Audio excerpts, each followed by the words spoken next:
¿Qué tal, adictos al creepypasta? Ahora les traigo este creepypasta que acabo de encontrar y se titula La muerte de Rui Torres. Antes de comenzar les digo que en la descripción está la fuente de donde lo copié. Bien, corre creepypasta. Yo trabajaba de camarógrafo en el programa de Art Attack en la época donde conducía Rui Torres y las grabaciones se hacían en Londres. Él era muy dedicado y le encantaba su trabajo, además se llevaba bien con todos en la producción, siempre cuando se terminaba de grabar un episodio platicaba con él o hacíamos comentarios del programa. El tiempo volaba muy rápido en charlar, se podría decir que yo era su mejor amigo, sin presumir mucho, incluso me contaba sobre su familia pues él tenía una hija recién nacida. Se le iluminaba la mirada cada vez que hablaba de ella. Tenía fotos de ella y me las mostraba, pero se sentía muy triste pues casi no sabía nada de ellas, las extrañaba muchísimo. Yo le decía que no tenía nada de qué preocuparse si él les enviaba cartas para hacerles saber que estaba bien. Aceptó mi propuesta y comenzó hoy mismo. Cada día le enviaba una carta a su esposa y esta le respondía y también le enviaba fotos de su hija, que era lo que más quería en el mundo. Un hijo es lo más maravilloso que el ser humano puede recibir. Rui también me contaba que estaba estudiando ingeniería en telemática pues su carrera como actor no era lo único con lo que pudiera tener éxito, pero me decía que solo iba a estar trabajando un tiempo con Disney Channel y después regresaría a México para terminar sus estudios. Yo admiraba en parte a Rui por los sueños que tenía para darle lo mejor a su familia. Él era muy feliz. Hasta que los problemas comenzaron.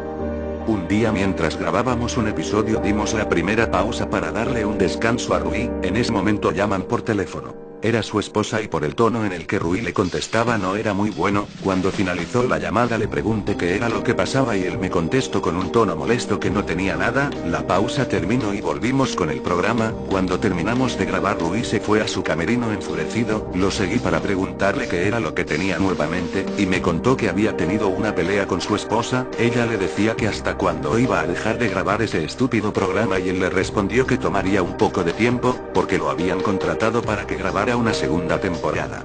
Su esposa nuevamente contestó enfurecida, le dijo a Rui que él nunca tenía tiempo para hablarle, que lo único que le importa es su programa. Él contestó que le manda cartas para saber cómo estaban, pero en ese momento ya había colgado. Rui estaba un poco triste y molesto al mismo tiempo que solo lo que podía hacer era irme y dejarlo solo. Desde ese momento empezó a tener más y más problemas con Elena, su esposa, que hicieron cambiar el humor de Rui.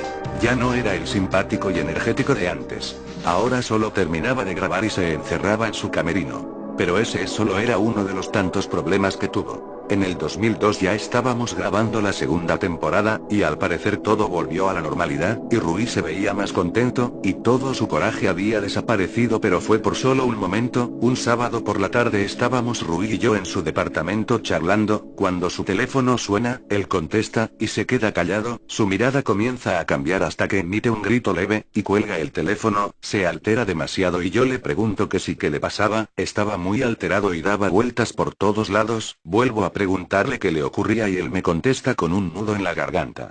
Mi hija está muerta. Yo me quedé sorprendido, no lo podía creer yo también y le dije que tal vez se trataba de una broma. Y él me decía que no. Le habían hablado del hospital preguntando por un tal Rutillo Torres.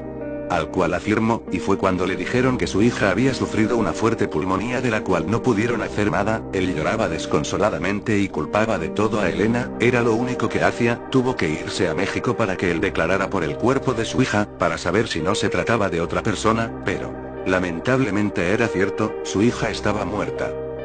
Pasaron 2 semanas y Rui regresó de nuevo a Inglaterra, a los estudios de Disney Channel. Me alegraba que estuviera de nuevo aquí, pero su mirada era otra. Me contó que después del funeral de su hija su esposa le pidió el divorcio, pues ella ya tenía una nueva vida con otro hombre.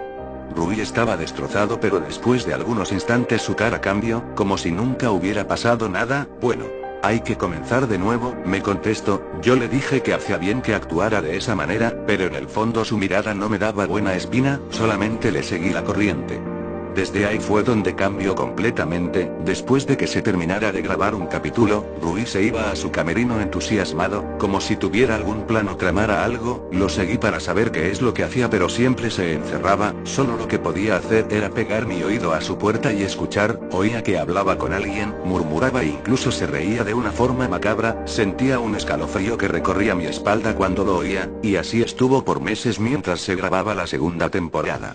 Todos en el estudio notaban su cambio, de hecho llegó a agredir a los productores y a otros trabajadores, los amenazaba y les gritaba. Cuando la segunda temporada estaba por llegar a su fin, decidieron que Rui ya no podía trabajar más, por su conducta, que ya no tenía remedio. Ese mismo día lo llamaron y le dieron su carta de renuncia. Rui estaba tan molesto que se lanzó contra el productor, lo estaba ahorcando. Llamaron rápidamente a los guardias y lograron sacar a Rui. Él gritaba: "Acaban de perder lo único bueno de su canal, imbéciles". Gritó por todo el estudio hasta que no se escuchó ni una sola palabra más. Muchos trabajadores renunciaron por la conducta que Rui tenía, y los que quedaban temblaban del miedo y rezaban para que no les hiciera daño. Yo solamente guardaba la calma y trataba de no causarle muchos problemas. Nunca me imaginaría que perdería a un colega, aunque yo seguía trabajando ahí. Pasaron 4 meses de la renuncia de Rui. Empecé a investigar en dónde se encontraba. Patty, una amiga del estudio, me contó que Rui se había trasladado a México, pues tenía que terminar su carrera de ingeniero en telemática, y quizás volvería a rehacer su vida. Me pareció algo extraño ya que una persona con la mentalidad de Rui no tuviera la capacidad como para seguir estudiando, mucho menos para tener una familia, pero decidí dejar a Rui que hiciera su vida como se le dé su gana. Yo aún tengo la mía y él la suya. Varios días después, cuando llegaba del trabajo, sonaba el teléfono, contestaba pero no se oía nada, contestaba pero era inútil, nadie contestaba. Hasta que colgaba el teléfono, las llamadas continuaron por meses, hasta que dejé de recibirlas, pero ahora ya no me molestaban por teléfono, ahora era por correo. Me enviaban alrededor de 200 mensajes por día y lo único que decían era: "Ayúdame, estoy solo". Pensaba que se trataban de virus o basura que la gente envía, así que solamente las ignoraba y las borraba. Hasta que un día me llegó el mismo correo pero tenía algo diferente. Fui más abajo del mensaje y este tenía escrita una dirección. De nuevo me dije a mí mismo que eran solo correos basura, pero me picó la curiosidad y anoté la dirección. Salí de mi casa y seguí la dirección, hasta que me llevó a un edificio. La dirección además tenía el número de la habitación a la que debía entrar. Entré al edificio y comencé a buscar la habitación 203, subí las escaleras hasta que finalmente la hallé. Me paré enfrente de la puerta y comencé a tocarla. Para mi sorpresa no contestaba nadie, así que tomé la perilla de la puerta para comprobar si tenía candado. Cuando toqué la perilla de repente sentí un escalofrío recorriendo toda mi espalda, y podía sentir un ambiente negativo. Se sentía pesado y sofocaba. Le di vuelta a la perilla fácilmente, lo que decía que la puerta no tenía ningún candado. La abrí lentamente, para lo que descubrí era un departamento desordenado y sucio. Caminé por la sala pero era difícil ya que había muchas cosas tiradas en el piso, además apestaba como si un animal hubiera muerto, hasta que llegué a una puerta. La abrí lentamente, no podía creer lo que veía. Estaba el cadáver desnudo de una persona. Me horroricé demasiado, me acerqué lentamente para ver de quién se trataba. Me paré enfrente de él. Era Rui, además tenía una nota pegada en su pecho, decía: "Sé que cometí errores, nunca debí comportarme de esa manera, ahora estoy tan arrepentido que mi salvación es acabar conmigo. Ya no tengo otra salida". Miré su rostro por última vez, lloré desconsoladamente. Estaba a punto de retirarme de la habitación cuando volví a oler ese olor, pero era aún más penetrante y provenía del baño. Abrí la puerta y encontré los cadáveres desnudos de 2 jovencitas envueltas en una tina de sangre. Estaban desmembradas. Salí pálido de la habitación cuando volví a toparme con más cuerpos. Incluso me sentía sofocado, como si algo me impidiera salir de ahí. Traté de correr pero era difícil. Cuando llegué a la salida, salí corriendo. Para mi buena suerte no había nadie en el edificio. Bajé las escaleras rápidamente pero aún tenía en mi mente esos cuerpos.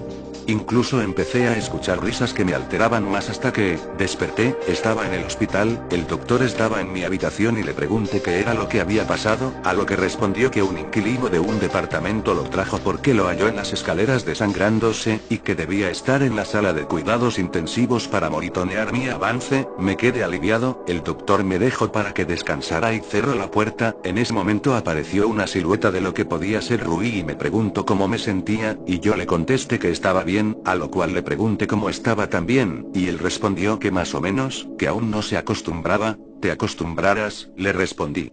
No pasó más de un mes y me dieron de alta. Desde aquí en adelante, ya nunca más estuve solo. Bien, aquí termino la creepypasta. No me vengan con comentarios pendejos ya que esto es un creepypasta. Suscríbanse a mi canal de YouTube y sin nada más que decir, los saluda Basecloquendo.